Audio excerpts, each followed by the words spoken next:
안녕하세요. 콘스탄트 김의 티스와 함께 돈 버는 아카데미. 이번 시간에는 돈 버는 자산 관리가 되겠습니다. 어떻게 하면 효과적으로 자산 관리할 수 있을까요?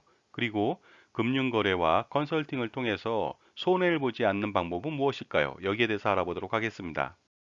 만약에 짜장면이 맛이 없다면 여러분들은 어떻게 하시겠습니까? 배가 고파서 잘 모르는 식당에 들어갔습니다. 짜장면을 시켰습니다. 그런데 너무 맛이 없는 겁니다. 그러면 여러분 어떻게 하시겠습니까? 당연히 6천 원은 버렸다고 생각하고 그냥 그 식당에서 나오는 것만입니다. 그리고 다시는 안 가면 되겠죠? 결국 손해난 것은 어떻습니까? 시간하고 6천 원 정도밖에 되지 않습니다. 그런데 만약에 금융 컨설팅을 받았습니다. 그리고 절세 컨설팅을 받았습니다. 가업 승계 컨설팅을 받았습니다.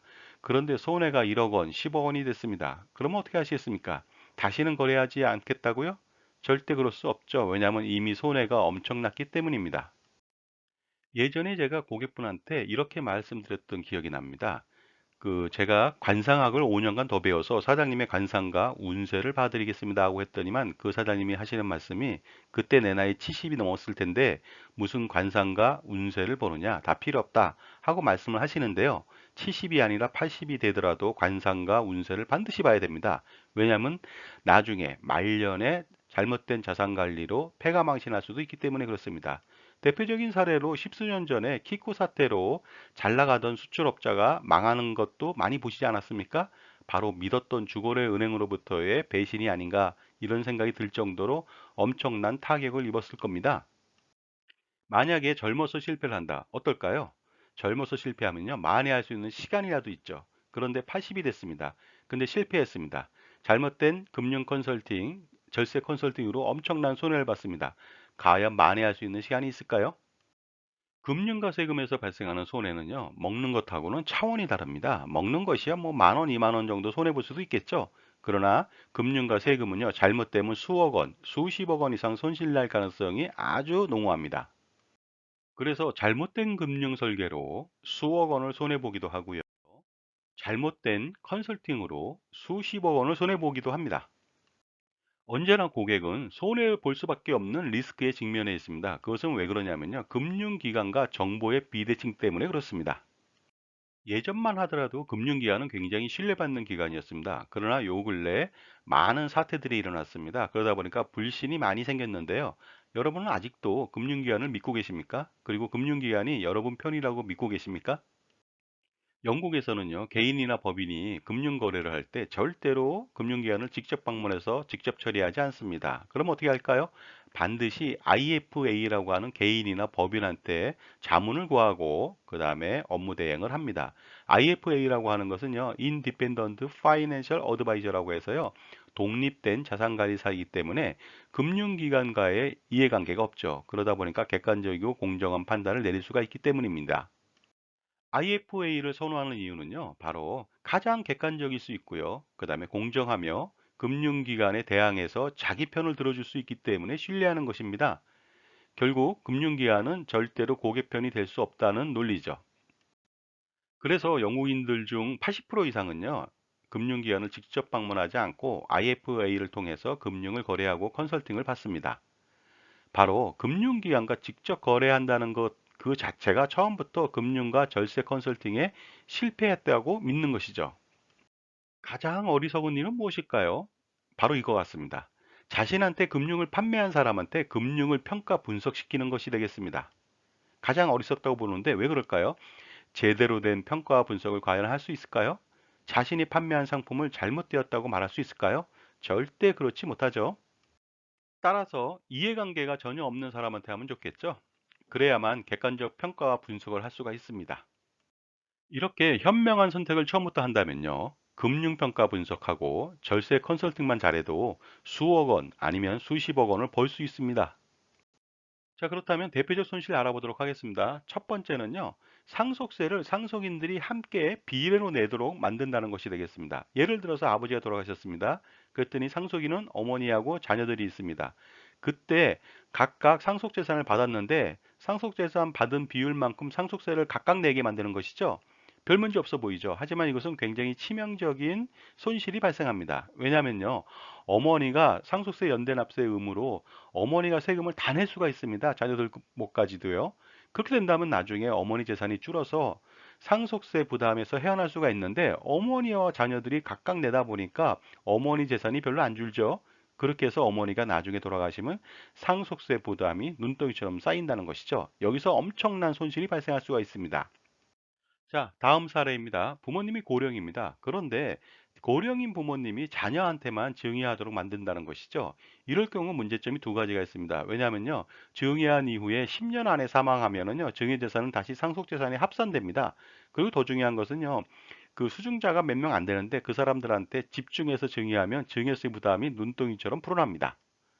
그렇기 때문에 그 자녀한테만 증여하는 것보다는 수증자를 좀 확대해서 예를 들어서 비상속인 며느리, 사위, 손자녀 등에게 만약에 증여를 한다면 훨씬 더 효과적이고 증여한 이후에 비상속인 증여는 5년 이후면은 부모님이 사망하더라도 상속재산에 포함하지 않는다는 그런 장점도 있습니다. 다음은 부모님이 고령입니다. 그런데 가지고 있는 재산 중에서 부동산을 매도해서 자녀들한테 사전 증여하겠다 하는 의도를 보였을 때 대부분의 금융기관은 오케이를 한다는 것입니다. 그로 인해서 고령인 부모님은 엄청난 손실을 겪게 됩니다. 대표적인 손실은요, 양도세 부분하고요. 그 다음에 현금 증여했을 때 증여세, 그 다음에 그 부동산보다는 현금을 가지고 있는 것이 훨씬 더 상속세에는 부담스럽거든요. 그런데 그걸 팔았기 때문에 상속세 부담은 가중될 것으로 판단하고요. 이럴 경우에는 수십억 원, 엄청난 손해를 볼 수가 있다는 점을 간과하면 안 되겠습니다. 그 다음에 대표적 손실 알아보도록 할까요? 금융상품을 잘못 선택했을 때 손실에 대해서 말씀 나누겠습니다. 종신보험을 저축으로 알고 엄청난 금액을 매월 적립하고 있습니다. 과연 종신보험은 저축일까요? 그리고 투자상품일까요? 이것은 완벽한 거짓에 가깝습니다. 종신보험은요, 보장성 보험입니다. 따라서 투자상품이 될 수가 없습니다. 물론 종신보험을 통해서 나중에 상속세 재원을 만들 수 있어서 절세는 가능할지 몰라도 저축과 투자상품이 될 수는 없습니다.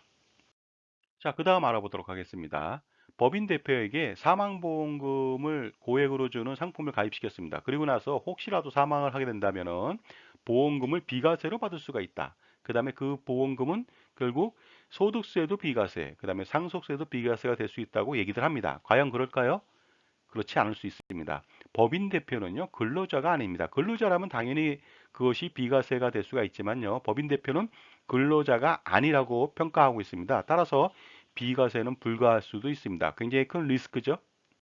그 다음 대표적 손실 알아보도록 할까요? 법인이나 단체가 경영인 정기보험이라고 하는 상품을 가입해서 전액 다 비용처리를 합니다. 그래서 그 소득세나 아니면은 법인세 절세를 하게 되는데요.